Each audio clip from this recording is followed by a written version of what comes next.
Nagkaisa sa isinagawang parada ang mga ahensya ng pamahalaan, local government units at organisasyon ng kababaihan sa Cebu City bilang bahagi ng selebrasyon ng 8 araw na kampanya laban sa violence against women. Ang detalye sa Balitang Pambansa ni Marifel Faith Hammond ng Philippine Information Agency Central Visayas. Mahigit 1,000 kalahok na binubuo ng mga kinatawan mula sa mga national government agencies, local government units at women's organization ang nakiisa sa kick-off celebration ng 18-day campaign to end violence against women o VOW sa Plaza Independencia, Cebu City.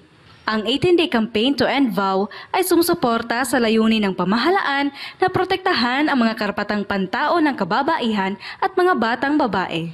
Magahagit ka natong tanan, gipangita ang dunay joy igong katakos, dunay igong kusog, kanang gitawag na to brave soul, nga muduol sa mga nagkadaiyang ahensya aron mo report, mo cooperate, atong hatagan o kabugaton ang pag-undang sa VOW. Nagpasalamat sa gobyerno si Bernadette Ponce-Enarte, presidente ng Gabay Women's Group ng Cebu City, sa patuloy na pagpapahusay ng mga kababaihan ng kanilang barangay.